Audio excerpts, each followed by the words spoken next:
Très bien. Bon, on est déjà assez nombreux, je pense. Je vous propose qu'on commence, comme ça on ne prend pas trop de retard. Et surtout pour Madame Zari qui est avec nous. Madame Sari, pardon d'ailleurs. Donc on va commencer ce webinaire. Donc c'est la première fois qu'on fait un webinaire sur les opportunités post-mission. Donc merci surtout à vous toutes et tous de vous connecter. On espère que ce sera utile pour tout le monde. L'idée, c'est vraiment de vous proposer quelques pistes de réflexion pour la suite, pour l'après-service civique, parce qu'on sait d'expérience que ce n'est pas toujours facile de rentrer de mission de service civique, et notamment de mission à l'étranger.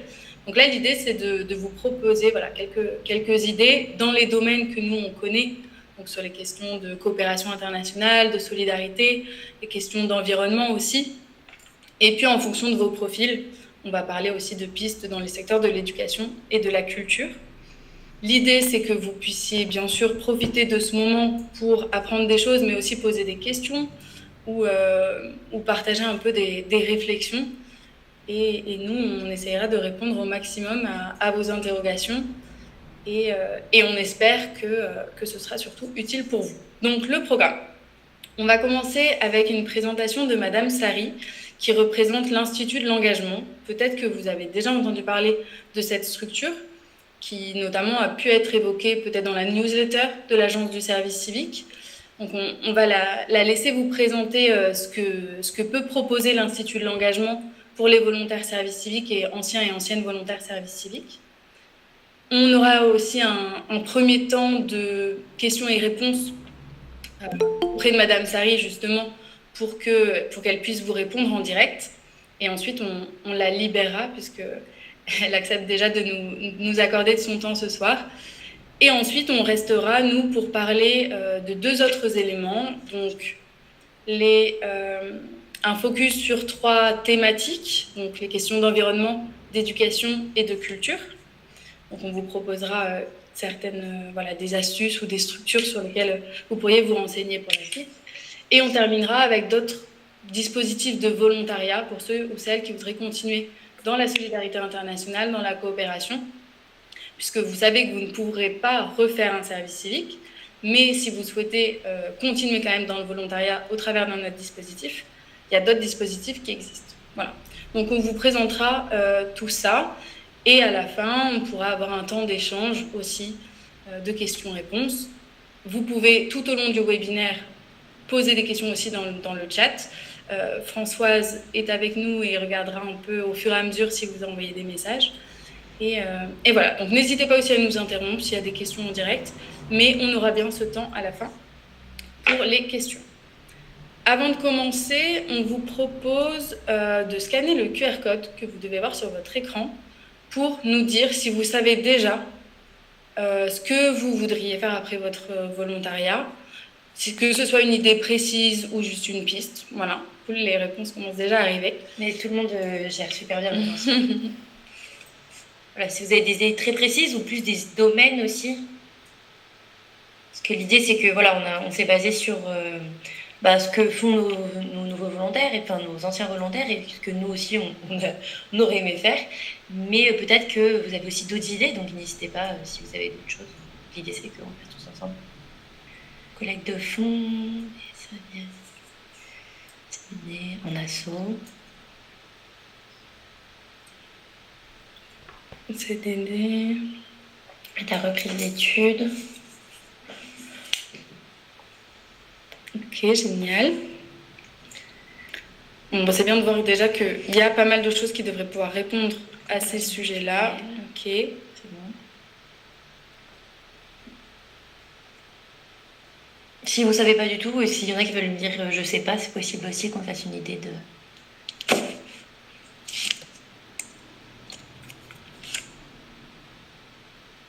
tout ça. Ok. Est-ce qu'il y en a qui n'ont pas encore répondu ou ne souhaitent pas répondre? Ah, il y a écrit mon extrait. Ouais, il y en a qui sont en train de taper. Voilà, des questions de domaine, si c'est dans le sport, dans je sais pas, lutte contre la pauvreté, le handicap, solidarité internationale. Environnement, ok.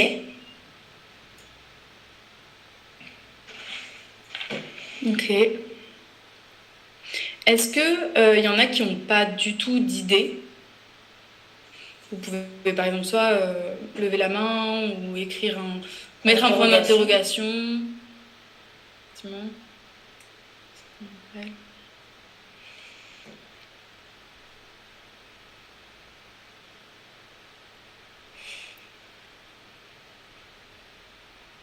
Ok, bon, je vois que ça bouge plus trop. Bah, merci déjà d'avoir donné ces réponses. Ah, il y a une personne qui est en train de taper. Donc là, comme je vous disais, on va vous donner quelques pistes de réflexion. On va laisser la main dès maintenant à Madame Sari, si vous êtes prête, Madame Sari. Merci Charlotte. Bonjour à toutes. Je crois que nous ne sommes que des femmes aujourd'hui, là, de connecter. Je vois que des prénoms féminins. Donc bonjour à toutes. Moi c'est Zainab, on peut m'appeler Zainab pour, voilà, pour créer un peu un lien de proximité. C'est peut-être plus simple comme ça. Moi c'est Zainab. Donc effectivement aujourd'hui je suis ravie. Merci de m'avoir invitée pour cette présentation. Je vais effectivement vous parler de l'Institut de l'engagement. Merci beaucoup d'avoir commencé par le Slido. Ça m'aide beaucoup, ça m'aide à y voir plus clair et globalement, j'ai des pistes pour vous. Alors, moi, je travaille à l'Institut de l'engagement et particulièrement, je gère les admissions. Donc, en fait, c'est un peu le recrutement des jeunes, des publics qu'on souhaite accompagner, puisque l'Institut, c'est une asso qui a été créée il y a à peu près 15 ans, un peu moins. On va bientôt fêter nos 15 ans, et ça a été créé dans la foulée du service civique. Donc il y a quand même une certaine cohérence. Et en fait, pour la simple et bonne raison qu'on s'est dit, à l'origine, tous les jeunes qui se sont lancés dans cette aventure, à la mi-chemin entre le volontariat, mais aussi l'expérience très professionnelle, enfin, voilà, c'est un nouveau type de contrat.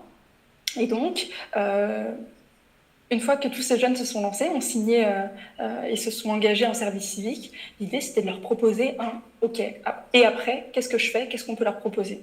Et c'est là qu'on a créé le programme lauréat de l'Institut de l'engagement. Et ce programme, c'est un programme d'accompagnement pendant 12 mois.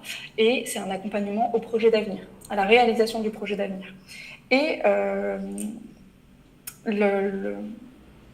le critère principal sur lequel on se base pour repérer les lauréats justement de l'Institut de l'engagement, c'est l'engagement.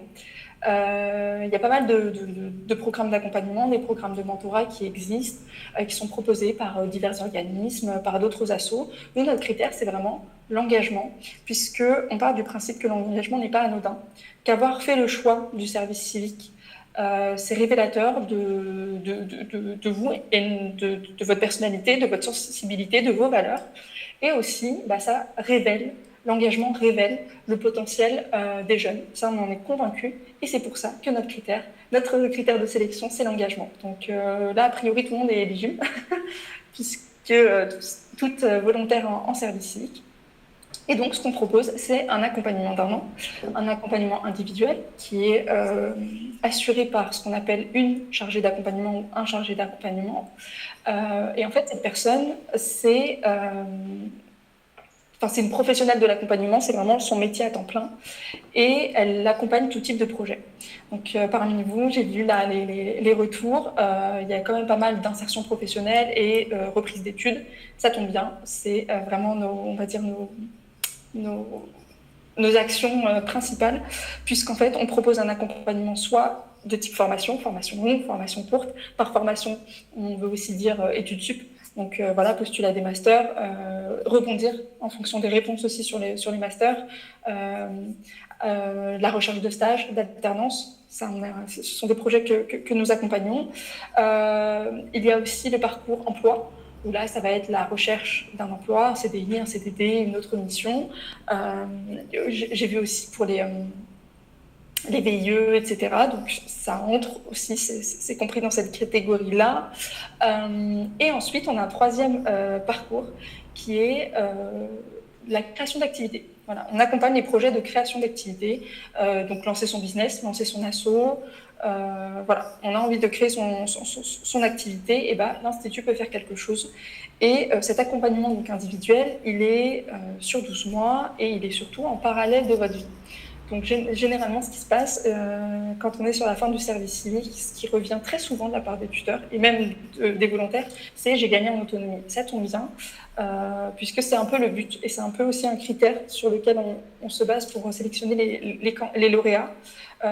C'est qu'en fait, ce qu'il faut se dire, c'est qu'on propose cet accompagnement en parallèle de de vos actions, quoi.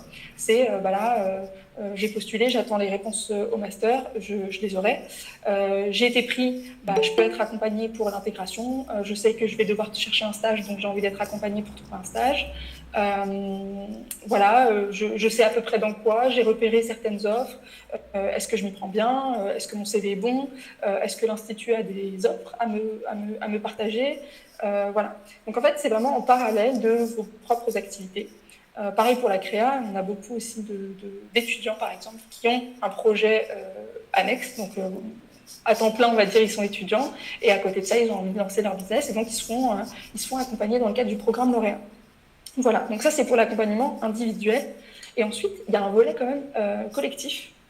Ce qu'on essaie de faire, jusqu'à maintenant, je vous dis qu'on recrute des lauréats, mais très concrètement, comment ça se passe?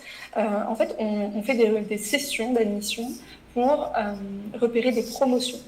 Donc, une promo, en fait, c'est un groupe de lauréats qui va de 150 à 350, globalement.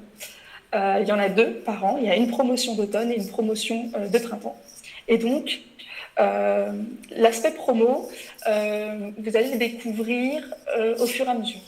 Tout d'abord, ça va commencer dans le cadre des ateliers mensuels que nous proposons, puisque dans ce qu'on appelle l'accompagnement collectif, on propose des ateliers. Donc, vous avez un programme, vraiment un menu. Vous choisissez les ateliers qui vous intéressent par mois. Par atelier, franchement, il y en a pour tous les goûts, toutes les couleurs. Vraiment, c'est des ateliers un peu découverte de soi, avec des coachs, un peu apprendre à reconnaître ses atouts, des tests de personnalité, enfin voilà, vraiment la découverte de soi, comment équilibrer on va dire sa charge de travail entre les études, le boulot à côté, voilà.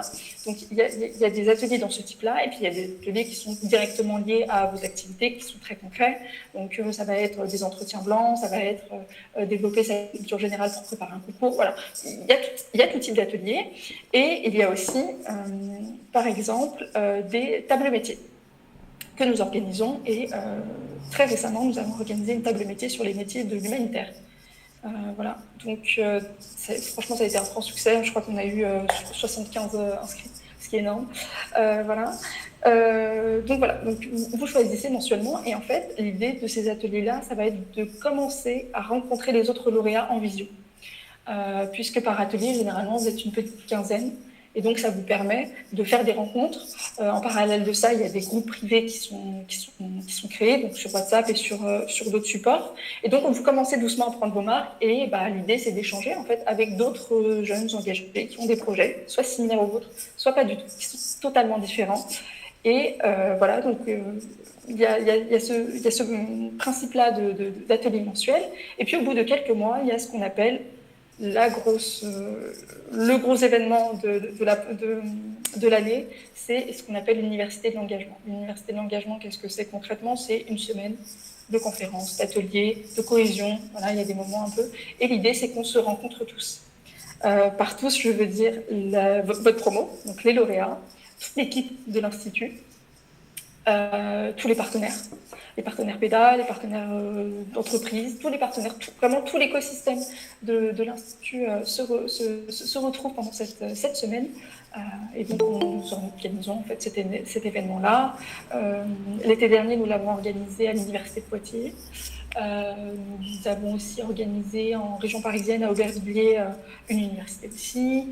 Celle d'avant encore était, il me semble, si je ne dis pas de bêtises, c'est dans le Vercors, voilà, donc dans les montagnes. Voilà, ça change à chaque fois. Et ce qu'il faut aussi se dire, c'est que cet événement, il est aux frais de l'Institut. Donc, à partir du moment où vous êtes lauréat, vous pouvez faire le déplacement sans frais. Voilà. Et donc, l'idée, c'est de se rencontrer, de participer à tout type de conférences et d'ateliers. Par conférence, franchement, je pense qu'on a abordé pas mal de sujets. Là, très récemment, on a eu une procureure de la République qui est venue et qui est en charge sur toutes les affaires de cybercriminalité, donc qui nous a expliqué comment est-ce qu'elle avait démantelé des réseaux criminels en ligne. On a eu aussi des conférences sur l'abstention. On était en période, je crois, électorale, donc on a eu des conférences sur l'abstention et les jeunes. On a eu des ateliers très nombreux sur la transition écologique. Donc il y a vraiment aussi les partenaires, donc les entreprises qui viennent et qui parlent et qui sont à l'écoute des lauréats et qui répondent aux questions. Qui jouent le jeu, qui se laissent tester un petit peu aussi, donc qui sont vraiment dans une démarche de discussion. Donc voilà, un peu pour l'université de l'engagement, globalement. C'est vraiment on va dire, le gros événement, c'est la semaine d'entrée de la promo et c'est là où les liens vont se resserrer. Et donc, comme je vous le disais tout au début, ça va bientôt faire 15 ans que l'Institut existe. Et donc, des lauréats, on en a accompagné pas mal. Aujourd'hui, on est sur du 7000 lauréats. Je vous dis ça parce que, en fait, comme on dit, lauréat un jour, lauréat toujours. Et donc, l'idée, c'est de se dire qu'une fois qu'on intègre cette promo, pourquoi est-ce qu'on se donne autant de mal à mettre des promos et puis voilà, et faire des accompagnements? En fait, c'est pour créer une sorte de cohésion et de se dire, OK, l'engagement, c'est vraiment une valeur solide, c'est un socle très, très solide. Et en fait, vous allez pouvoir bénéficier des mises en relation avec tous les jeunes qui sont passés avant vous. Et ça, c'est vraiment pas négligeable. Il y a des jeunes qui ont été accompagnés il y a 10 ans. Donc, je peux vous assurer qu'une mise en relation pour trouver un job, ça fait la différence. C'est des personnes qui ont fait un service civique, qui sont insérées sur le marché de l'emploi et qui donnent des conseils, mais en fait, hyper pragmatiques, de terrain. Donc, ça reste super intéressant et c'est une manière de constituer son réseau. Et on sait que c'est nécessaire, mais que c'est un petit peu difficile. Donc, voilà. Et ça reste en plus avec on va dire des appétences communes. Voilà, c'est l'engagement qui nous rassemble tous et c'est vraiment c'est chouette, très honnêtement. Voilà. Je ne sais pas si vous avez des questions je ne sais pas si c'était clair sur le programme lauréat. Moi j'ai une petite question, je ne sais pas si on m'entend bien. On t'entend super bien. Je me disais que je pouvais pas mettre la caméra, donc désolée pour ça. Est-ce que du coup, lorsqu'on fait partie du programme lauréat, est-ce que tous les ateliers et choses comme ça sont en visio ou est-ce qu'on doit se déplacer en fait en physique parce que du coup cette semaine dont vous parliez était en présentiel, du coup j'imagine, vu que c'est sur plusieurs jours. Est-ce que du coup, comment ça se passe sur le reste de l'année ? Effectivement, les ateliers pour la plupart ils vont se passer en visio pour la simple et bonne raison qu'on essaie le recrutement des lauréats se fait à travers toute la France. Donc on part quand même sur un très gros de l'accompagnement, il est en visio. Même avec la charge d'accompagnement, c'est en visio. J'ai oublié de le préciser, effectivement. Donc, les canaux, ça va souvent être de la visio. Ça va être aussi des SMS, les mails, etc. Mais visio, très visio. On a été un peu précurseur là-dessus, je pense. Mais très visio. Justement, c'est pour pouvoir vous permettre de vous rencontrer les uns les autres. Mais après, il y a, dans la mesure du possible, des événements qu'on fait ponctuellement, régionaux. Ou alors, donc ça va être des rassemblements, on va participer à certains rassemblements, dans la mesure du possible, on va les organiser. Ou sinon, en fonction de nos événements, avec nos partenaires par exemple, ce sont des lieux de rencontre. Là, j'ai un exemple précis. J'ai oublié aussi de préciser qu'on est présent sur l'ensemble du territoire. On a une antenne à Paris, à Bordeaux, Nancy et Grenoble. Très honnêtement, on a quand même un très gros de l'activité qui est à Paris, malheureusement. On y travaille, mais là, j'ai un événement en tête, par exemple. On est en collaboration avec la chaîne Public Sénat qui organise très régulièrement des temps de questions-réponses avec des grands dirigeants de grandes entreprises et des jeunes engagés. Donc, et l'idée, c'est de créer le débat. Et c'est pas une interview, on lui pose des questions basiques. C'est vraiment pour créer le débat et c'est pour, on va dire, un peu se confronter à la réalité du terrain, à la jeunesse et à l'engagement et prendre un peu ses responsabilités. Voilà. Donc, et on a ce type de tournage. Donc après, c'est une émission télé, donc c'est monté et c'est diffusé. Donc, on a ce type d'événement, par exemple, qui mobilise 40 à peu près jeunes. Donc voilà, c'est une opportunité un peu de se rencontrer et il y a d'autres événements de ce type assez régulièrement et on essaie de le faire partout sur le territoire. Voilà. Et donc, pour répondre à la question, ouais, c'est essentiellement en visio, très honnêtement, mais c'est aussi par souci pratique. Après, rien ne vous empêche de créer votre petite communauté et de vous retrouver. C'est quelque chose qui se fait assez souvent. Et même si on s'appelle Institut, on reste quand même une asso. Et donc, il y a très souvent, là, la semaine dernière, il y a des lauréats qui passent nous voir et qui se rencontrent, en fait. Donc, c'est tout à fait possible. Voilà. Ok, parfait. Merci beaucoup. Est-ce qu'il y a d'autres questions pour Zainab? Ah oui. Oui, merci. Moi, j'ai une question assez peut-être spécifique. Je voulais juste me renseigner par rapport au pré-Reiki lié au programme Le Lauréat, notamment le fait d'être française, si c'est un pré-Reiki ou pas. Merci. Oui, alors justement, je voulais organiser. Donc là, on va parler un petit peu des modalités. Donc très honnêtement, je pense que la plupart d'entre vous sont éligibles. À partir du moment où vous êtes en service civique, nous, notre programme, il est ouvert aux jeunes de 16 à 30 ans, 31 en situation de handicap, et à toutes les personnes, qu'elles soient de nationalité française, européenne ou étrangère. En revanche, si vous êtes titulaire d'un titre de séjour, il va y avoir une durée, notre règlement va fixer une date à laquelle votre titre de séjour doit être valide. Et globalement, c'est même pas l'entièreté de l'accompagnement, je crois que c'est un peu moins, puisqu'on sait très bien qu'il y a des perspectives de renouvellement. Donc là, pour la prochaine session, on est sur, je crois qu'on est sur du juillet 2027, si je ne dis pas de bêtises. Ouais, je crois que c'est ça. Et donc, c'est ouvert à tout le monde. Et c'est totalement gratuit. J'ai oublié de le préciser. Parfois, je ne le précise pas. Ça me paraît être... c'est gratuit. C'est totalement gratuit. Voilà. Donc, c'est ouvert que vous soyez de nationalité française, européenne ou pas. C'est totalement possible. Et justement, je parlais de règlements. En fait, ces règlements, ce sont des formalités administratives. Mais... il y a un règlement d'admission, puisqu'en fait, il y a une procédure d'admission. Généralement, j'en parle dans un second temps.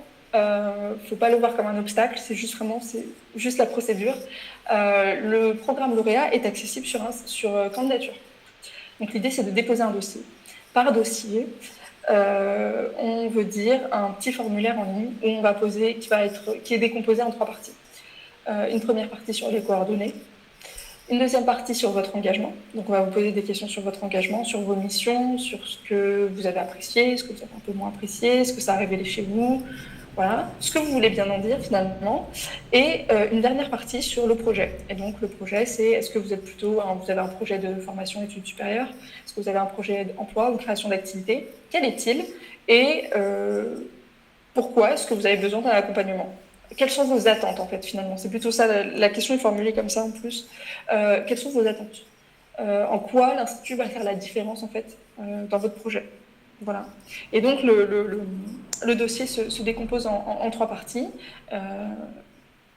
Vous pouvez être accompagné par votre tuteur ou tutrice de mission pour compléter ce dossier, ou vous pouvez aussi tout simplement nous contacter, et il y a de fortes chances que ce soit moi qui vous réponde. Et voilà, donc c'est pas un dossier top confidentiel où on met tout le monde en concurrence, pas du tout. C'est juste l'idée de faire le point et qu'on ait à peu près le même niveau d'information pour à peu près tous les candidats et savoir à quel moment nous on peut être pertinent et on va vraiment faire la différence à la réalisation de votre projet d'avenir. Voilà. Et donc, une fois que ce dossier est soumis, ce qui se passe, c'est qu'il y a une phase d'admissibilité, donc une phase orale, et c'est ce qu'on appelle un entretien de conseil. J'insiste vraiment sur la dimension du conseil. L'idée, c'est de passer 45 minutes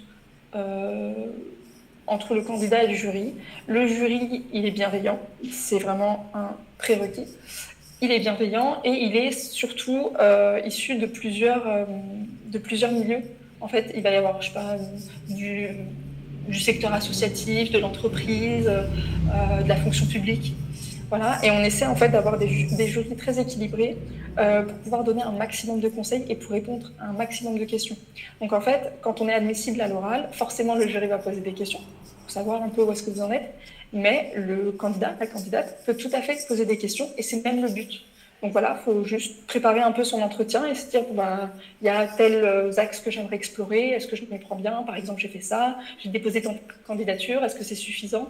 En fait, il faut envisager la procédure d'admission, que ce soit le dossier ou l'entretien conseil, comme une étape de pré-accompagnement. Voilà, ce sont des outils un peu qu'on met à disposition et de se dire, ok, ça va m'aider à faire le point.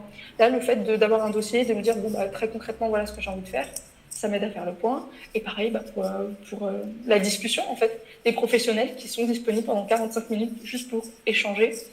Et donc, voilà, c'est globalement ce qui se passe. Et puis ensuite, nous sélectionnons parmi tous les candidats, les lauréats de l'Institut. Ce qu'il faut se dire, c'est que on a 2 sessions par an et qu'un refus n'est jamais éliminatoire. C'est juste qu'on est obligé de procéder en fait comme ça. Donc il y a des sélectionnés et d'autres qui le seront peut-être la session d'après.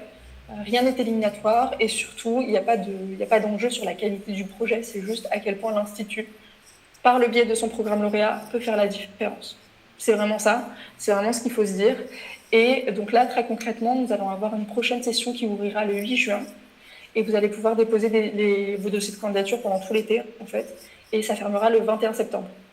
Ensuite, une semaine après, donc fin septembre, début octobre, on va préciser qui est admissible à l'oral et les entretiens auront lieu au mois d'octobre.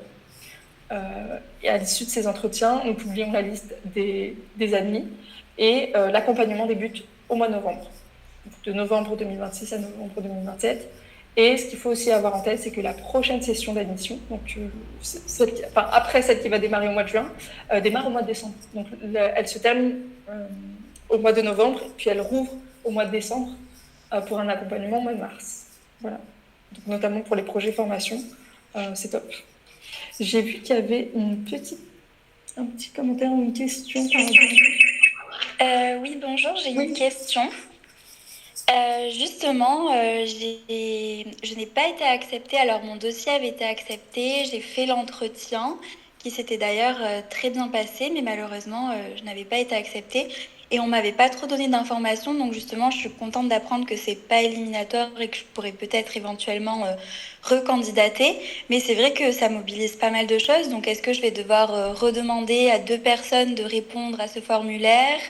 Et aussi, qu'est-ce que je peux faire parce que j'avais plutôt l'impression que ma candidature était assez cohérente et intéressante, car leur retour avait été plutôt positif. Il y a de fortes chances, effectivement. Alors déjà, dans un premier temps, ce qui est aussi intéressant, je ne sais pas si vous avez demandé les retours. C'est possible normalement à la fin de la discussion orale. Je sais qu'on m'avait aussi dit que si j'étais pas spécialement sélectionnée en lauréat, je pourrais me faire éventuellement mentorer et que on m'enverrait un mail pour m'expliquer tout ça, mais j'ai jamais eu de retour et j'en ai pas demandé parce que après il y a plein de choses qui se sont accélérées aussi dans mes projets, mais c'est vrai que j'aurais pu demander un retour. Effectivement, parce que normalement, ce qu'on fait, c'est qu'on envoie en fait un mail pour dire félicitations, vous êtes lauréat, ou sinon on envoie un mail pour dire vous n'avez pas été retenu cette fois-ci. En revanche, on a une adresse dédiée. On peut avoir tous les retours en fait du jury, puisqu'en fait à l'issue du jury, il y a des retours, donc tous les retours qui vous ont été faits à l'oral.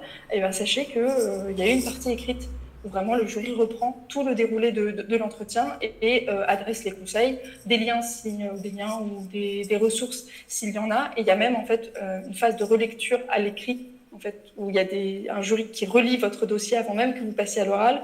Et donc, lorsqu'il y a des conseils, et surtout aussi on aime bien transmettre les compliments, on les transmet. Donc, il y a une adresse dédiée. Donc, ça fait partie de la procédure pédagogique. Donc, vraiment, c'est important de le faire.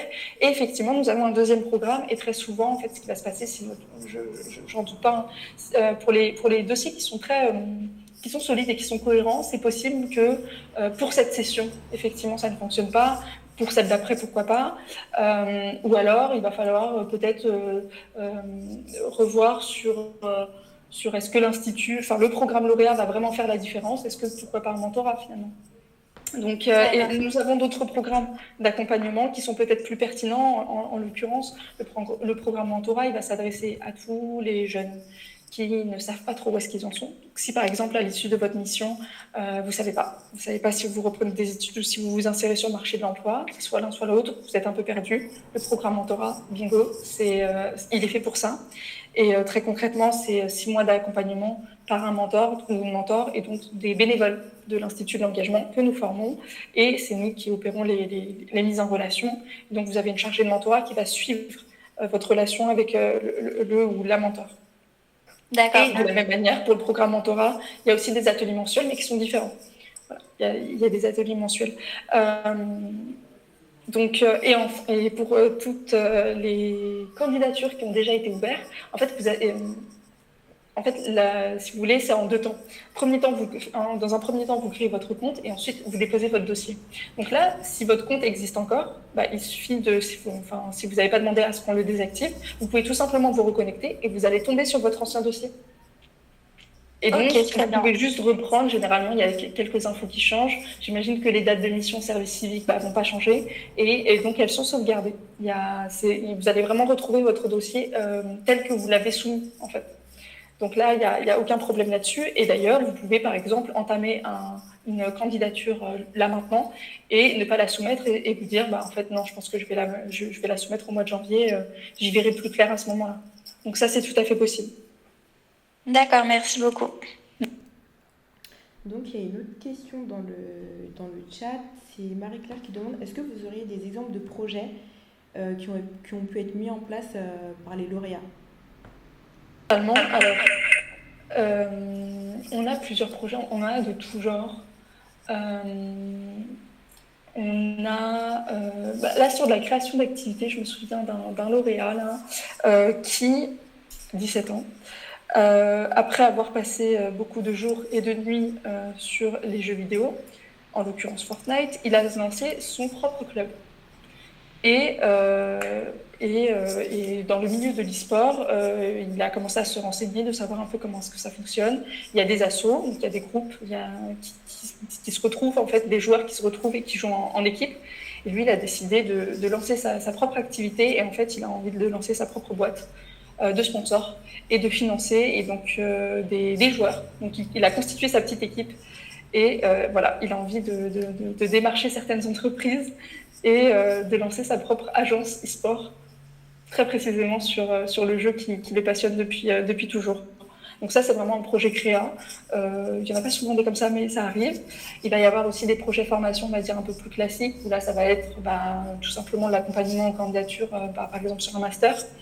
Et en particulier,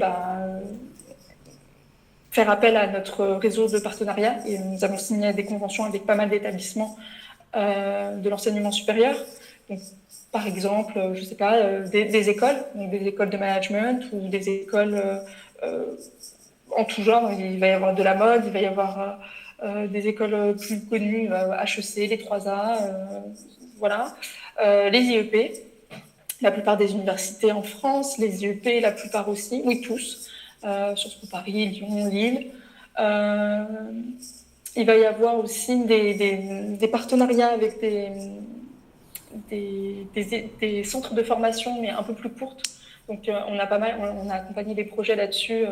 Voilà, je me suis révélée par la photo. En fait, j'ai fait des actions de com pendant mon service civique. J'adore prendre des photos. J'ai envie de suivre une formation. Ça dure 6 mois. Et je deviens photographe. Ça, c'est totalement possible. Il y a aussi d'autres niveaux d'études. Je me souviens aussi d'une lauréate qui voulait être palefrenière, tout simplement. Et donc qui a souhaité être accompagnée là-dessus et c'est chose faite. Et en plus, maintenant, elle a même trouvé son centre équestre pour son alternance. Donc voilà ce type de projet. Et puis après, il va y avoir des projets emploi. J'ai envie de chercher un job dans la médiation culturelle. Ça arrive très souvent. On a aussi un peu la révélation post-service civique où en fait, j'étais en administration, où j'étais en sciences politiques et en fait non, j'arrête tout, je veux tout recommencer, Parcoursup, et puis je me lance dans une école du travail social. Voilà. Il y a vraiment tout type de projets. Il y en a qui sont très originaux. On a aussi le nouveau business là, qui a été lancé sur l'huile à barbe, ce qui est très précis. Et on a aussi, après, je vais lancer mon asso. J'ai adoré, j'ai fait mon service civique dans une médiathèque. Et puis en fait, là maintenant, je me lance. C'est un projet qu'on a accompagné récemment. Je me lance dans... je prends une camionnette et puis je vais faire de la médiation dans les quartiers populaires. Et puis on va faire de la médiation par le jeu et on va apporter des livres et on va faire un club de lecture. Voilà. Franchement, il y a vraiment tout type de projet. On va dire du très classique à j'ai un parcours en management, je veux une école de commerce, ah non, j'ai envie de tout lâcher, j'ai envie d'ouvrir un tiers-lieu à Toulon alors que je viens de Lille. Voilà. Franchement, il y a un peu de tout. Et c'est ce qui fait aussi la diversité de nos promos. Et c'est très inspirant aussi. Au moment de la rencontre, c'est marrant un peu de se dire ouais, t'as fait un service civique toi aussi, moi aussi. Et toi, c'est quoi ton projet? Ça n'a rien à voir. Donc c'est assez amusant. Et il n'y a pas de limite en fait, à partir du moment où c'est ce que vous considérez être votre projet d'avenir. Donc c'est vraiment ça où on est à l'écoute. On se dit, si c'est ça votre projet, on va vous accompagner là-dessus. Parfois, c'est un peu compliqué pour nous. Ça sort un petit peu, voilà, il y a des projets qui sont hyper précis. Ou qui sont vraiment très originaux. On n'a pas trop l'habitude d'accompagner sur ça, mais la chargée d'accompagnement s'adapte. Et c'est pour ça aussi qu'il faut être un petit peu autonome et proactif, donc il ne faut aussi pas hésiter à échanger avec son ou sa chargée d'accompagnement, lui présenter un peu votre univers, en fait, tout simplement. Et ensuite, pour les conseils de méthode, elle sera là pour encadrer le tout. Voilà. Merci à vous pour vos questions. Cool. Est-ce qu'il y a d'autres questions? Zainab, en amont de la visio, quand on avait préparé un peu ce webinaire, vous aviez dit que vous accepteriez qu'on partage votre adresse mail aussi, si jamais les volontaires ont des questions. Donc on vous renverra des éléments et surtout on donnera votre adresse mail si besoin.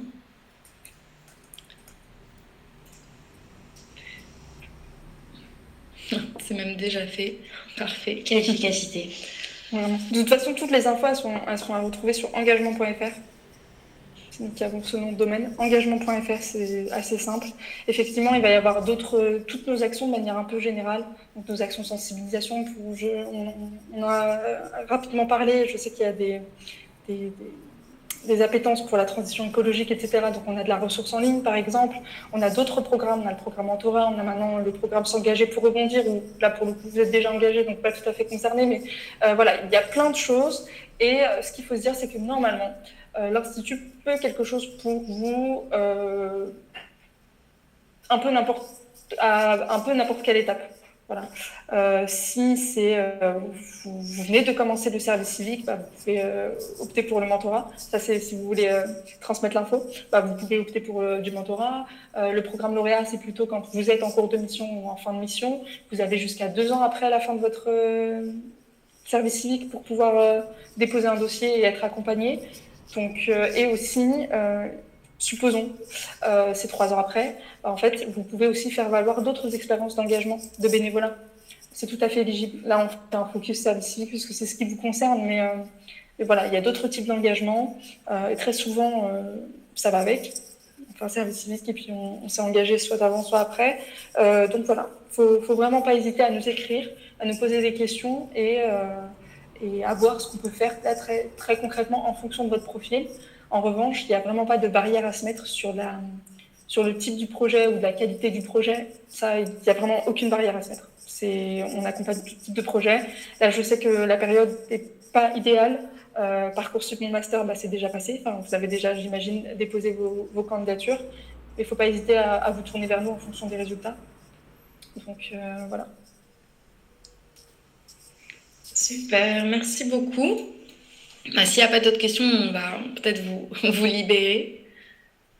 Super, merci à vous. Merci à toutes et tous. Et puis à très vite. Merci, au revoir. Et à très bientôt, merci. Parfait, on va pouvoir continuer, sachant que bien sûr après le webinaire qui est enregistré, on va aussi vous envoyer un mail avec toutes les infos un peu clés de la visio, et si vous avez des questions, on pourra aussi en reparler dans un second temps. Bien sûr. Donc, notamment pour les retardataires, si vous avez raté une partie de la présentation de Zainab de l'Institut de l'engagement, vous aurez les infos aussi après. Donc maintenant, deuxième partie de ce webinaire, on voudrait s'intéresser à 3 thématiques en particulier, puisque dans toutes les missions de service civique qu'on propose et dans vos profils, on retrouve beaucoup ces 3 axes, que ce soit l'environnement, l'éducation ou la culture. Donc on va commencer par parler de l'environnement en vous présentant 2 structures. Donc pour commencer, il y a la coordination climat, qui est un collectif de structures françaises à but non lucratif qui sont engagées sur les questions environnementales. Cette structure, elle agit un peu comme une plateforme de rencontres et d'échanges entre structures. Elle met en place des services pour aider ces structures à gagner du temps, à gagner en efficacité, à lever des fonds, etc. Et un des services que propose la coordination climat, c'est une job board. Donc sur le site internet de la coordination, si vous allez sur ce site, il y a un onglet Agir où là vous avez en fait toutes les offres d'emploi qu'on peut retrouver liées au secteur de l'environnement. Donc ça peut être des offres de stage, ça peut être des offres d'alternance, des services civiques, pour si jamais vous avez des proches autour de vous qui voudraient s'engager dans un service civique lié aux questions environnementales. Il y a aussi des CDD, des CDI.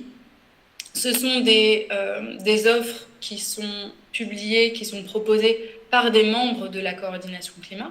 International Impact, on est membre de la coordination climat. Mais il n'y a pas que des structures membres. Il y a aussi des offres proposées par d'autres structures dans le secteur, que ce soit en France ou à l'international. Donc ça peut être une ressource pour vous pour repérer des offres liées au secteur. Donc ça, c'est la première piste. Ensuite, il y en a une autre, c'est le Collectif Bleu. Alors, c'est une association avec qui on a échangé avant ce webinaire. Malheureusement, la salariée de l'association n'était pas disponible ce soir pour pouvoir vous présenter elle-même ce qu'il propose. Mais comme pour Zaineb, elle a accepté qu'on partage son adresse mail. Donc, on vous enverra aussi ses coordonnées. Mais je vais essayer de vous le présenter le plus précisément possible. Donc, le Collectif Bleu, c'est une association qui a pour objectif d'aider les gens à s'engager et à se professionnaliser dans le secteur environnemental. Encore une fois, le gros avantage, c'est que tout est gratuit. Tout ce qui est proposé par l'association est gratuit. Et elle propose notamment 2 parcours qui pourraient vous intéresser. Le premier parcours, c'est le parcours de l'engagement. Donc là, ça va être 3 semaines d'ateliers, de rencontres qui se font en présentiel à Paris. Les dates de ce parcours cette année, c'est du 13 juin au 3 juillet. L'inscription donc est gratuite et sans conditions particulières, donc ça c'est important, il n'y a pas de critères, il n'y a pas de critères d'éligibilité, c'est un peu les premiers qui s'inscrivent et qui, dans un appel ensuite, montrent bien leur motivation. Voilà, vous êtes directement inclus dans le parcours, vous n'êtes pas en concurrence avec d'autres personnes. Donc, il vous suffit de remplir un formulaire en ligne. Ensuite, quelqu'un du collectif vous appelle pour confirmer votre motivation. Et à partir de là, vous intégrez le parcours. Le parcours, il y a un nombre de places limité, 25 personnes. Donc, si vous êtes intéressé, c'est bien de réagir assez vite, puisque ça peut se remplir assez vite. Et comme il n'y a pas de condition d'entrée, voilà, ça peut être vite rempli. Donc, le programme de ces 3 semaines, il est détaillé sur leur site internet. On vous enverra aussi le lien. Mais pour vous donner quelques exemples, il y a par exemple un ciné-débat sur la question de la transition écologique dans le monde du travail. Il y a des échanges sur les questions liées à l'agriculture, à l'économie sociale et solidaire, la décroissance, les low-tech, un atelier sur l'éco-anxiété. Voilà, il y a beaucoup d'ateliers qui sont proposés pour vous éveiller ou confirmer un peu vos connaissances sur les questions de transition écologique. Ces ateliers ils se font essentiellement à l'Académie du climat à Paris, mais aussi parfois dans d'autres lieux, toujours à Paris malheureusement. Et c'est compatible avec des études ou un emploi, puisque ce sont des ateliers qui sont proposés en soirée ou en week-end. Donc ça, c'est important. Là, même si vous reprenez des études ou vous cherchez un emploi, ça ne vous empêche pas d'intégrer ce parcours. Donc c'est environ 3 à 4 fois par semaine pendant ces 3 semaines. Et l'engagement, c'est de participer au moins à 70% du programme. Donc vous n'êtes pas obligé de participer à tous les ateliers, toutes les rencontres, mais au moins 70% pour vraiment profiter du programme. Et leur objectif, c'est aussi de créer un esprit un peu de promo. Donc, c'est un peu comme pour l'Institut de l'engagement. Avec les 24 autres personnes, vous allez créer des liens, pouvoir échanger entre vous, vous donner des idées, aussi avoir accès aux anciennes personnes, aux anciens participants du projet. Et il y a cette idée de se donner des conseils, des tips, des contacts aussi éventuellement. Voilà. Donc ça, c'est que sur Paris. On sait que bien sûr, tout le monde n'habite pas en région parisienne. Donc si jamais vous êtes très intéressé par le programme, vous avez personne pour vous héberger, vous accueillir pendant 3 semaines, nous, à Herblay-sur-Seine, où vous avez fait votre formation civique et citoyenne, on peut proposer une solution de logement temporaire, 1 semaine, 2 semaines, 3 semaines, pour vous permettre d'accéder à ce parcours. Ça, c'est important de le dire. Bien sûr, gratuitement. On vous laisse accès au pavillon, donc à une cuisine, une salle de bain, toute la literie. Enfin voilà, que ce soit pas un frein pour vous de devoir monter sur Paris, puisqu'on a cette solution de logement à Herblay-sur-Seine. Donc voilà, ça c'est pour le premier parcours, donc le parcours de l'engagement. Après, il y a un second parcours qui s'appelle le parcours de pré-incubation, où là, ça va être davantage pour les personnes qui ont déjà une idée plus précise de ce qu'ils voudraient faire, et c'est une aide pour lancer un projet. Donc c'est un parcours qui va se composer de 6 ateliers. Donc il y a des séances de pitch, vous allez pouvoir pitcher votre projet auprès d'autres porteurs de projets. Il y a un atelier d'initiation à la mesure d'impact, une séance sur le business model, donc monter le modèle économique de votre projet. Il y a une fresque de l'association régénérative ou une fresque de l'entreprise pour mieux appréhender ce secteur-là. Et il y a aussi 2 ateliers pour, pareil, compléter un peu vos connaissances sur le secteur, sur les questions de biodiversité et les limites planétaires. Donc là, cet accompagnement, de nouveau, il se fait sans conditions, sans critères, à part avoir au moins mûri un petit peu votre projet. Et ce sont des ateliers qui sont organisés tout au long de l'année. Il n'y a pas de date pour le coup.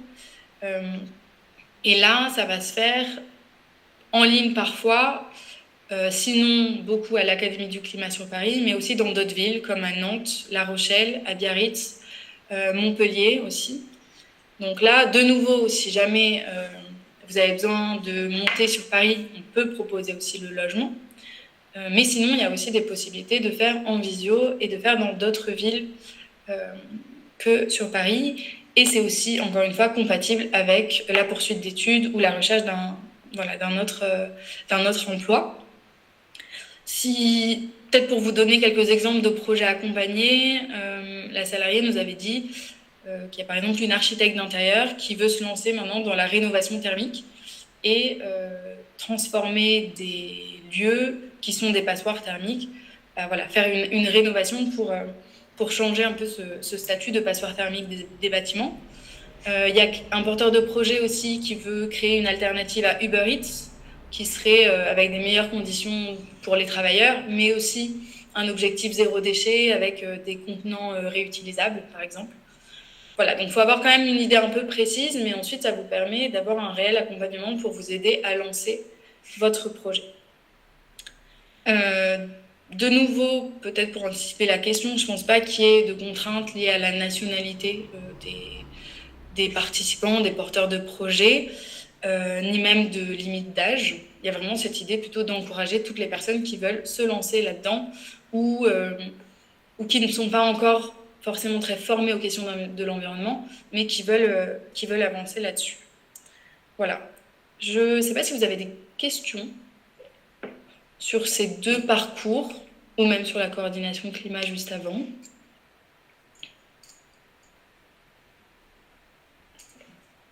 Ça a l'air bon. On passe... Ah ben voilà, parfait. Merci Françoise. Alors, merci Morgane. Merci Morgane. Donc on passe plus au côté culture, mais en fait c'est aussi on passe... là on va plus vous parler de formation, on va vous parler d'action. L'idée c'est donc là le VIA, donc volontariat international en administration, et pas en association, parce que ça on l'a déjà sorti plusieurs fois dans les entretiens. Attention, ça c'est autre chose. Le VIA, pour ceux qui ne connaissent pas, je pense qu'il y a une partie des personnes qui sont là un peu ce soir qui connaissent, mais pour résumer, donc c'est un volontariat dans les administrations publiques à l'étranger. Donc, qui dit administration publique dit service public. Qui dit service public veut dire État. Donc, ça veut dire que vous travaillez pour l'État, mais vous êtes sous l'autorité de l'ambassade. Là, on l'a classé dans la partie culture, parce que je sais qu'il y a beaucoup de nos volontaires qui sont intéressés par l'aspect culturel. Mais attention, le VIA, c'est aussi possible directement en ambassade pour les services dans l'ambassade, directement dans les consulats pour les services du consulat, mais aussi dans tout ce qui est service économique. Donc, s'il y a des personnes qui veulent aussi être dans le trésor ou les questions liées au service éco à l'étranger, c'est possible aussi. Alors, pour résumer aussi, c'est un volontariat, vous voyez les conditions qui sont écrites sur le diapo, donc je peux les répéter aussi, diapo très bien fait par Françoise, donc limite d'âge de 18 à 28 ans, ouvert aux jeunes, donc là ça va être seulement la nationalité française. Merci Françoise. Les offres de VIA et de VIE, du coup si ça vous intéresse, se retrouvent sur le site Business France. En regardant rien que tout à l'heure, j'ai vu qu'il y avait des offres à Brasilia, à Bakou, à New York, donc en fait c'est un peu finalement partout dans le monde. Là, vous voyez aussi d'autres, une qui est à Phnom Penh et l'autre à Johannesburg. Donc, c'est vraiment si vous voulez ou rester dans des pays dans lesquels vous êtes déjà, mais aussi partir en explorer d'autres. Les contrats de VIA, donc, c'est de 6 mois à 2 ans. Voilà, c'est écrit déjà, en fait, c'est écrit. Ils sont renouvelables, mais avec des modalités également. Et par contre, on va avoir participé, mais je pense que ça, tout le monde l'a fait, à sa journée de défense citoyenne. C'est la journée qu'on fait quand on est au lycée. Donc, ça, normalement, vous l'avez tous fait. Et les niveaux des indemnités, c'est un peu plus que le service civique. Ça va être, la base va être 772 € par mois.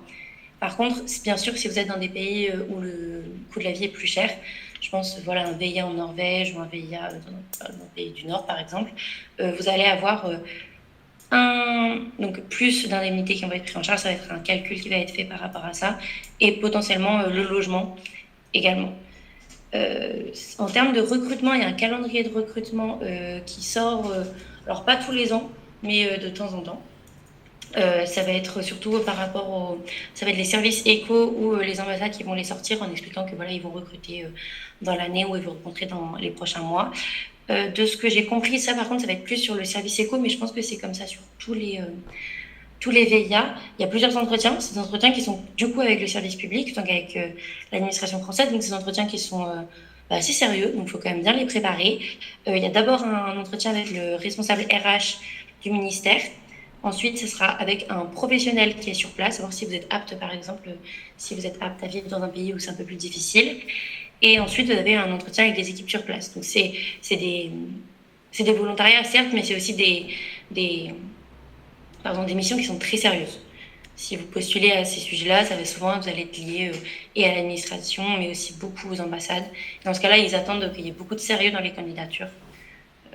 Petits tips.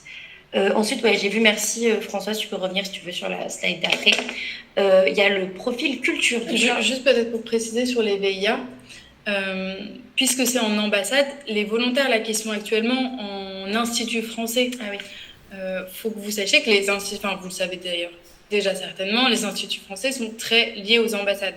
Donc si vous êtes déjà en mission dans un institut français, il faut que vous puissiez profiter vraiment de cette opportunité, notamment en discuter de votre projet avec votre tuteur ou votre tutrice, parce que cette personne peut être déjà au courant de l'ouverture de missions de postes en VIA dans soit leurs propres ambassades, soit dans d'autres pays, parce que ça fonctionne comme un réseau énorme, que ce soit les ambassades ou les instituts français.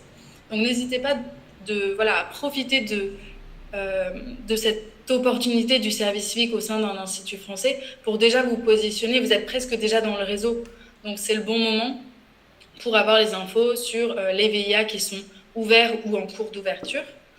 Et si vous n'êtes actuellement pas en institut français ou en alliance française, mais que ça vous intéresse, pareil, n'hésitez pas soit à nous écrire, à nous dire j'aimerais faire un VIA dans tel pays, est-ce que vous avez déjà des partenariats, ou profiter du groupe WhatsApp des volontaires pour dire est-ce qu'il y a des personnes en mission de service civique au sein d'instituts français en Espagne, par exemple, pour que justement vous puissiez déjà avoir un peu ce contact en interne au sein des instituts français et des ambassades.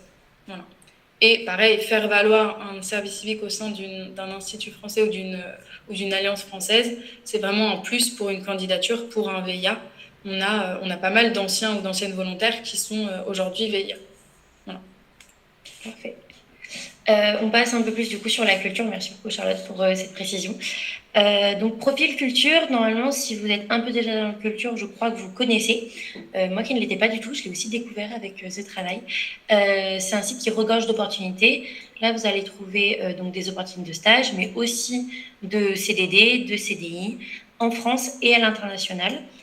Donc quand vous irez sur ce super site, vous verrez que il y a plusieurs thématiques, donc c'est vraiment tout le côté culturel. On a de l'audiovisuel, édition presse, de l'événementiel, conservation du patrimoine, spectacle vivant, art, architecture, design. Voilà, donc si vous êtes intéressé par n'importe lequel de ces sujets, normalement il y a des offres dessus. Par exemple, tout à l'heure, encore une fois, je regardais rapidement l'offre et les offres, et j'ai vu un poste à l'Alliance française de Canberra en Australie qui peut être sympa, ou un autre à l'Alliance française au Mexique. Donc si jamais ça vous tente, vous pouvez aller là-dessus. Et bien sûr, il y a beaucoup de choses aussi en France. En France, j'ai trouvé plus d'offres d'emploi, donc de CDI, de CDD, qui peuvent et vous servir pour renforcer votre CV en faisant, je sais pas, un boulot saisonnier cet été dans la culture, mais aussi un CDI et quelque chose un peu plus sérieux. Donc je vous invite vraiment, vraiment à aller voir ce site. Aussi, il va y avoir toute une aide à l'accompagnement. Donc il y a comme on peut le voir, il y a des profils culture de formation, il y a aussi de l'aide au conseil, et ensuite tout ce qui est développement de compétences et accompagnement. C'est toujours dans le thème de la culture, mais surtout je pense que c'est pas forcément quelque chose qui est exploité assez suffisamment, donc n'hésitez surtout pas à aller vous renseigner. Je pense qu'ils sont très réactifs à ce niveau-là. Ça peut être bon. Par la suite, quelle efficacité cette Françoise. Par la suite, on passe sur l'éducation. L'éducation, je sais que c'est aussi une thématique qui vous intéresse beaucoup, du fait que beaucoup sont dans des lycées français, ou en tout cas avec des enfants. Également, il y en a qui sont déjà dans le réseau AEFE, mais pour vous présenter un peu plus tout ce qui peut être proposé à ce niveau-là, on a le programme ADEL. C'est un peu la blague il y a toujours des programmes qui ont des noms, des prénoms de femmes. Accompagnement de l'école à l'étranger, programme du ministère de l'Éducation nationale. Peut-être vous l'avez déjà eu dans vos lycées. L'idée, c'est d'être assistant de langue. Moi, je sais que j'en ai eu un dans mon lycée qui est un Américain qui venait nous parler en anglais. Là, l'idée, c'est de faire la même chose et d'accompagner dans les cours de français à l'international. Il faut être de nationalité française, avec des exceptions, effectivement. Il y a une question d'âge aussi, de 20 à 35 ans. J'ai trouvé aussi des offres avec 18, donc peut-être que parfois ça varie un peu. C'est toujours un programme d'un an. En fait, ça se base sur l'année scolaire. Ça peut être un semestre, un trimestre ou une année scolaire. Bien entendu, vous êtes assistant de langue en français, il faut que vous maîtrisiez le français. Mais en règle générale, quand vous êtes français, il y a des chances que vous maîtrisiez un peu, ou quand vous vivez en France, vous maîtrisez un peu. Alors, ensuite, pour tout ce qui est être rattaché à un établissement supérieur français, c'est l'idée de vous êtes en études, vous êtes en année de césure, vous êtes cherchez un stage, ou vous êtes aussi en études en distanciel. Voilà, toutes les formations reconnues par l'État sont possibles à ce niveau-là. On va vous demander aussi différentes conditions selon là où vous postulez. Par exemple, au Brésil, ils vont vous demander des lettres de recommandation de vos anciens ou professeurs ou employeurs. Et par exemple, au Pérou, ils vont vous demander un attrait pour le cinéma. Voilà, donc l'idée, quand vous allez vous connecter sur le site franceeducationinternationale.fr, il y a beaucoup de fiches différentes, des fiches missions, si vous voulez, avec tous les pays, et avec et les critères, et un peu ce que vous pouvez rechercher dans ce programme ADEL. Donc si par exemple ça vous intéresse, vous pouvez déjà aller voir ces fiches et voir quel pays pourrait vous intéresser. Mais parfait, merci Françoise. Et surtout voir là où les critères peuvent être le plus intéressants. Vous avez un attrait pour le cinéma et vous parlez espagnol, voilà, ça peut être le Pérou. Mais s'il y a d'autres sujets qui vous intéressent, vous allez voir, il y a pas mal de pays dans le monde où ça peut être assez intéressant. En parallèle, il y en a qui sont déjà dans le réseau AEFE, donc je vais être brève. L'idée donc des réseaux AEFE, c'est tous les lycées français qui sont à l'international, à l'étranger. Selon le poste, on va avoir différents critères. Je sais qu'il y en a parmi vous qui veulent passer donc tous les concours pour rentrer dans la fonction publique en tant que proviseur, en tant qu'enseignant, en tant que CPE et tous les autres métiers qu'il y a autour de l'éducation qui sont fantastiques. Donc vous pourrez trouver différents types de recrutement. Si vous êtes déjà titulaire d'un de ces concours, vous pouvez être détaché de mission avec encadrement, donc c'est pour les proviseurs, formation, mais aussi enseignement, éducation. Mais par contre, si vous ne l'êtes pas encore, ou vous n'avez pas forcément envie de passer un concours tout de suite, parce que ça, c'est totalement compréhensif, vous pouvez aussi être sous contrat local. Être sous contrat local, ça veut dire qu'au lieu d'être directement recruté par l'AEFE, vous allez être recruté par la structure, par le lycée français qui est à l'étranger. Alors bien sûr qu'il y a des critères. Bien sûr qu'on va peut-être vous demander, un certain diplôme ou de parler une langue. Je pense par exemple au lycée français en Colombie, on a une volontaire qui a été engagée. Il fallait parler un minimum espagnol, parce qu'en fait les élèves sont espagnols. Mais sinon, voilà, ça va être basé sur la motivation et ça reste sur une offre d'emploi auquel vous pouvez postuler sans être nécessairement déjà dans la fonction publique. Si vous êtes déjà dans la fonction publique, par contre, vous le voyez, il y a écrit la durée. La durée est de 3 ans de contrat renouvelable une fois. Donc, vous ne pouvez pas rester pour l'instant toute votre vie au même endroit. Je pense que j'ai fait le tour à ce niveau-là. Je pense qu'on passe à la slide d'après. Comme vous le voyez, il y a des calendriers de recrutement qui ont été mis en ligne. Si ça ne vous intéresse pas pour cette année, ou si le coche est passé parce que vous vouliez à tout prix aller dans une mission qui est déjà fermée, vous pouvez retrouver ces calendriers tous les mois de janvier. En fait, ils sont mis en ligne. Comme vous le voyez, je ne me souviens plus exactement et c'est trop petit pour moi, mais je crois que l'Australie est encore ouverte, que la Bolivie est encore ouverte. Voilà, donc vous pouvez postuler tout au long de l'année jusqu'en octobre ou jusqu'en juillet à chaque fois. Voilà, ça vous fait un peu une idée. Si vous avez besoin d'une temporalité pour savoir où vous en êtes, il ne faut pas hésiter à ce niveau-là. Et j'appuie le dernier aspect, c'est comme le disait Charlotte tout à l'heure sur la culture. Là, c'est la même chose dans l'éducation. Et vous pourrez aussi nous en dire un peu plus tout à l'heure, parce que je pense que vous avez pas mal de choses à nous apporter là-dessus. Vous, les personnes qui sont déjà dans des lycées français, qui sont déjà en contact avec la l'AEFE, vous avez peut-être des opportunités que les autres n'ont pas, mais aussi des sources. Waouh, c'est dur, hein. Des contacts, donc n'hésitez pas déjà à les partager à vos autres collègues volontaires si besoin, mais aussi, si vous préférez, directement demander des lettres de recommandation, demander des contacts, utiliser en fait ce réseau-là.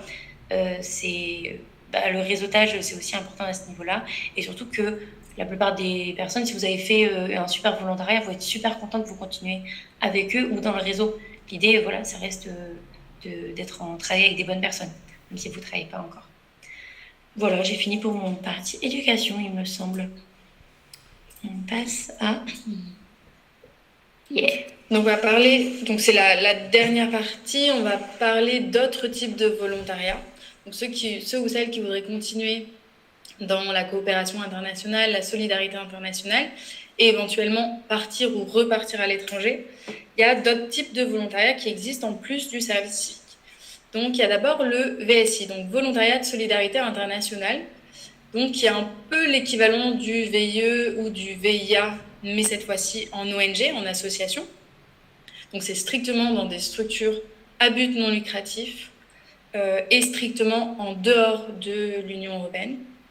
Donc, on sera sur des pays du continent, Amérique latine, Afrique, Asie, l'Océanie, voilà, mais il n'y aura pas de mission en Europe. Et c'est un peu la voie royale, on va dire, pour des personnes qui voudraient continuer là-dedans. Et là, on va retrouver des postes vraiment à responsabilité. C'est-à-dire que c'est la marche au-dessus d'un service civique. Vous pouvez être chargé de mission, même directeur, directrice d'une antenne, d'une association, dans le cadre du VSI. Et les postes sont très, très diversifiés. L'avantage, c'est qu'il n'y a pas de limite d'âge cette fois-ci. Donc, quand pour le VIA, il y avait une limite d'âge à 28 ans, là, ici, vous pouvez commencer à travailler en France et puis dans 5-10 ans, vous dire, en fait, j'ai envie de repartir à l'étranger, je peux partir en VSI, il n'y a pas de limite d'âge. Ce sont des contrats d'1 an qui sont renouvelables et vous pouvez être au maximum 6 ans VSI dans votre vie. Donc, par exemple, au maximum, vous pouvez faire 3 missions de VSI 3 fois 2 ans, par exemple. Voilà. Donc, dans 3 structures, dans 3 ONG différentes. Là, ce sont donc des contrats de nouveau qui vont être aidés par l'État français. Donc, c'est l'État français qui va prendre en charge la couverture sociale des volontaires, donc tout ce qui est assurance, les cotisations retraite, mais aussi une prime de réinstallation, une indemnité de retour. Donc, au bout d'un an de VSI, quand vous rentrez, vous allez recevoir une indemnité de retour de 800 €. Et c'est proportionnel après au nombre de mois de VSI. Donc, si vous avez fait 1 an et demi de VSI, vous aurez une prime plus élevée que 800 €. Tout ça, c'est proportionnel. Donc, cette couverture sociale, elle est prise en charge par l'État français. Et ensuite, tout ce qui est indemnité, donc l'indemnité mensuelle, là, par contre, c'est pris en charge par la structure d'accueil. Donc, chaque ONG, chaque association qui reçoit des volontaires en VSI propose une indemnité qui peut être différente, bien sûr, selon le pays, selon la responsabilité du poste et selon les ressources de l'ONG. Si c'est une petite ONG, elle donnera certainement moins que si c'est Médecins du Monde ou Handicap International qui vous recrute en VSI. En plus de cette indemnité, il peut y avoir parfois le logement qui est pris en charge par la structure d'accueil. Et il y a forcément un billet d'avion aller-retour de votre lieu de vie en France à votre lieu de mission.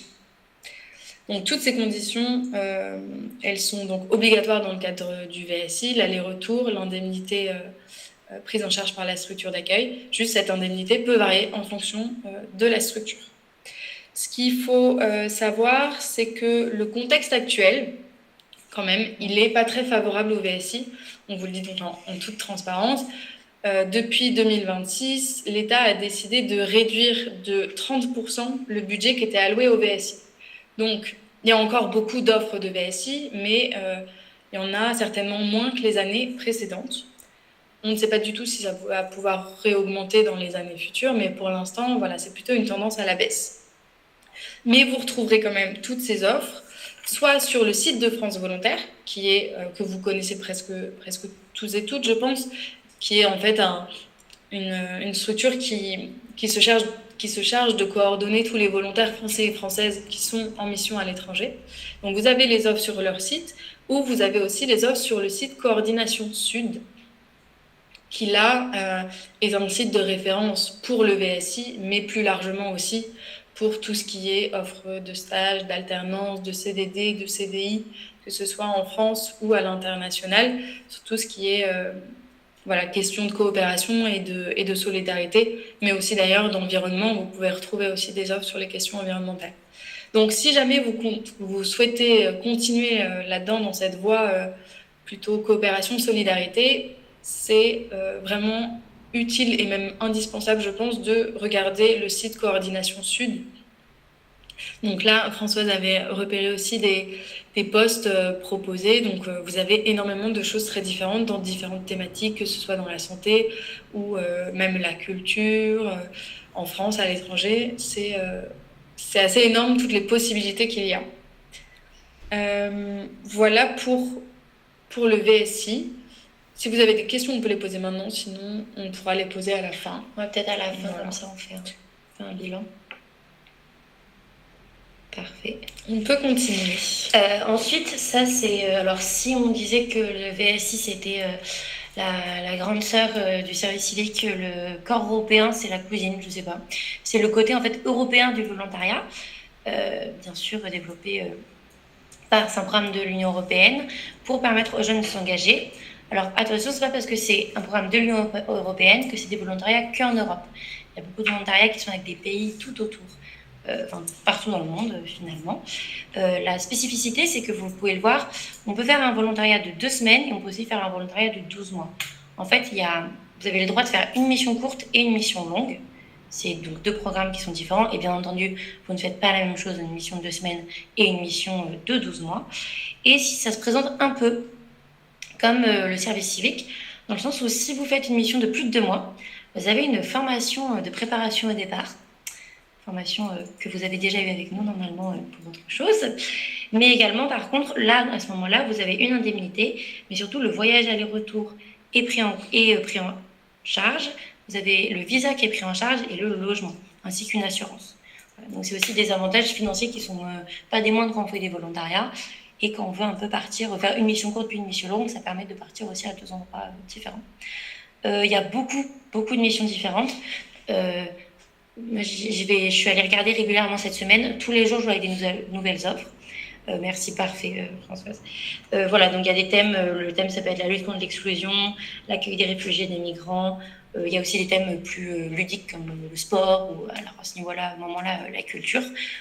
On a pas mal de volontaires cette année qui ont déjà prévu de faire un volontariat en corps européen l'année prochaine. Donc, si jamais vous avez aussi des questions, vous savez que vous avez toujours aussi les réseaux d'International Impact pour poser des questions. Donc, le mois prochain, mais aussi dans 6 mois, une fois que vous aurez le temps de rentrer. Ou si vous êtes déjà rentré déjà maintenant. C'est quelque chose qui marche très bien et en Europe et à l'international. À ce niveau-là, j'ai pas l'impression qu'il y a eu des restrictions. Enfin, c'est pas comme le VSI, ça n'a pas tellement diminué. Et par contre, dernière petite limite, mais qui n'est plus une limite pour nos volontaires, c'est que les candidatures sont en anglais. Donc c'est un petit challenge pour postuler, mais en fait ça vous fait aussi progresser en anglais. Et l'idée dans tous les cas, c'est que vous pouvez aussi parler plusieurs langues quand vous êtes là-bas. Comme me dit Françoise, dès les candidatures pour certains sont déjà passées, que vous voyez ici. Mais en fait, ça se réactualise tellement régulièrement, il y a tellement d'opportunités que vous pouvez rapidement trouver quelque chose qui vous convient.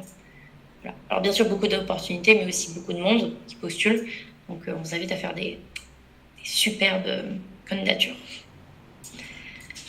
Est-ce que vous avez des questions sur tout ça, sur tout ce qu'on vient de dire? Yes, Camille. Oui, une question par rapport au VSI. Ça se passe comment par rapport à la retraite que vous cotisez? Oui, il y a une cotisation retraite. Alors, il y a pas de... C'est comme pour le service civique, il n'y a pas d'allocation chômage, par contre, puisque voilà, c'est du volontariat, mais vous cotisez pour la retraite au même titre que dans un service civique. Merci. Parfait. Est-ce qu'il y a d'autres questions? Oui, Lauriane. Salut, Lauriane. J'ai une petite question sur les volontariats, enfin les VIA, parce que c'est super compétitif, les offres elles restent 48 heures, donc il faut y aller tous les jours. Mais je ne sais pas si vous aviez des conseils en particulier, si c'est plus des CV comme les anglophones, sans photo, si vous disiez qu'il fallait être extrêmement sérieux et c'est juste. Genre là, je suis en galère. Si je prends n'importe quel conseil de CV ou quoi que ce soit.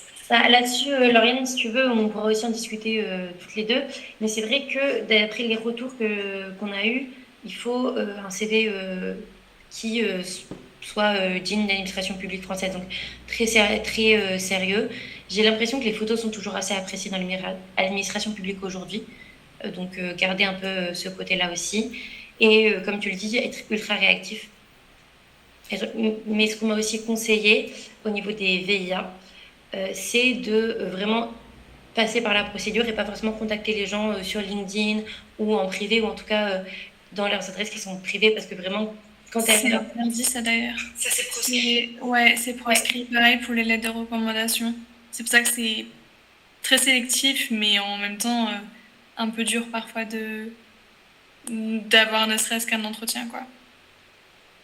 Et qu'est-ce que tu veux dire par c'est proscrit comme pour les lettres de recommandation? C'est écrit dans l'offre, les lettres de recommandation, prise de contact via les réseaux sociaux, LinkedIn, Instagram ou toute autre forme d'intervention auprès des conseillers RH ou des organismes de notification sont proscrites. Ok. On espère que tu avais ça sous les yeux, Lauriane, et que tu avais ça sous par cœur. Non, je le connais par cœur. Voilà, bah parfait.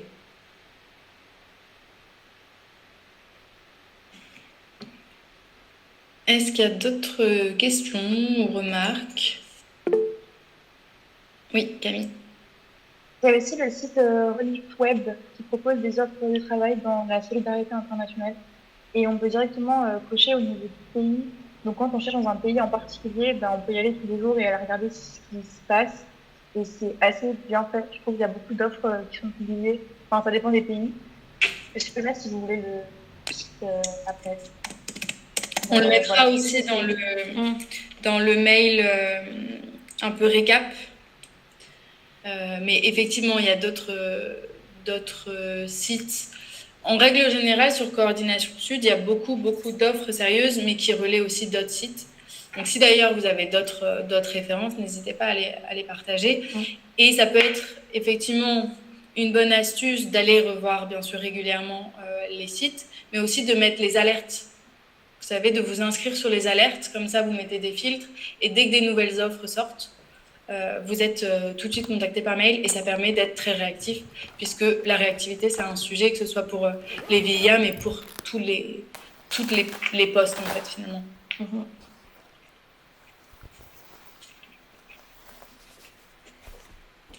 Est-ce qu'il y a d'autres questions?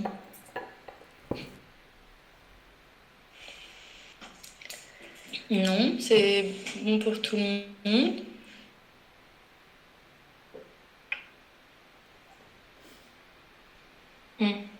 Donc, il y a Inès qui écrit qu'elle avait déjà eu un entretien, que tu avais mis une photo donc, dans ton CV et que tu penses qu'il ne faut pas trop cogiter sur ça. En tout cas, je pense que ce qui est sûr, c'est vraiment que votre expérience de service civique, il faut vraiment que vous la valorisiez dans vos candidatures, parce que par exemple, VSI, on sait que toutes les offres, elles paraissent vraiment inatteignables. Ils mettent énormément de critères de sélection, sauf que ce qu'il faut que vous vous disiez, c'est que personne ne peut cocher toutes les cases d'une offre de VSI. C'est assez impressionnant tout ce qu'ils demandent. Donc, il ne faut pas vous auto-censurer, ça c'est vraiment important. Allez-y, tentez dans tous les cas. Et une mission de service civique, c'est une expérience que tout le monde n'a pas sur son CV. Donc, faut pas la dévaloriser, au contraire, il faut vraiment que vous la mettiez en avant, que le service civique, que ce soit en France ou à l'international, c'est une expérience à mettre en avant dans vos candidatures. Si vous pouvez aussi obtenir des lettres de recommandation, que ce soit de vos tuteurs, vos tutrices ou des directions de vos structures, si ce ne sont pas directement vos tuteurs, c'est important aussi d'en profiter là tant que vous êtes dans votre mission pour demander cette lettre de recommandation et pas attendre l'après, parce que une personne peut vous dire, et de manière totalement honnête, je vais t'écrire une lettre de recommandation, puis après, le temps passe, ils n'ont plus le temps. Donc, profitez avant même de partir, avant la fin de votre mission, déjà de faire votre bilan nominatif, d'avoir ce temps d'échange avec votre tuteur ou votre tutrice où vous allez pouvoir revenir sur toute l'année de mission et puis pouvoir vraiment réfléchir sur ce que vous avez pu apprendre, les compétences, que ce soit savoir-être ou savoir-faire que vous avez pu développer, renforcer, etc. Donc d'avoir déjà ce point-là pour vous aider dans votre réflexion et pour avoir une idée de ce que vous avez pu améliorer. Et ensuite la lettre de recommandation pour solidifier ensuite votre dossier pour la suite. Est-ce que d'autres personnes ont des questions, veulent réagir? Très bien. Si ce n'est pas le cas, déjà, merci d'être resté avec nous pendant presque 7h30. Si jamais vous avez des questions qui sont un peu plus personnelles ou des besoins de renseignements ou même de documents, nous, on est toujours contactables. Vous avez nos numéros de téléphone, nos adresses mail. Souvent, on vous demande de nous raconter un peu ce que vous faites après. C'est aussi parce que ça aide les futurs volontaires. Et du coup, vous, si vous savez ce que font les anciens volontaires, ça peut aussi vous aider. Mais c'est aussi parce que, en fait, toutes ces questions-là, elles nous importent réellement. Le service civique, ça a pour vocation l'insertion professionnelle. Et c'est aussi pour ça qu'on le fait. C'est pas simplement pour recevoir des cartes postales de partout dans le monde, parce qu'on n'en reçoit pas. Mais voilà, donc n'hésitez pas à nous tenir au courant. Si l'un de vous ou l'une de vous est prise dans un VIA, par exemple, vous pouvez tout de suite nous envoyer un mail, expliquer un peu vos tips, qu'on nous transmettra si vous voulez. Vraiment, n'hésitez pas et vous partager, parce que ça ne vous portera jamais préjudice de partager des tips. Au contraire, vous en recevrez aussi également. Voilà. Et sur ce, on peut vous souhaiter une très bonne... Ah non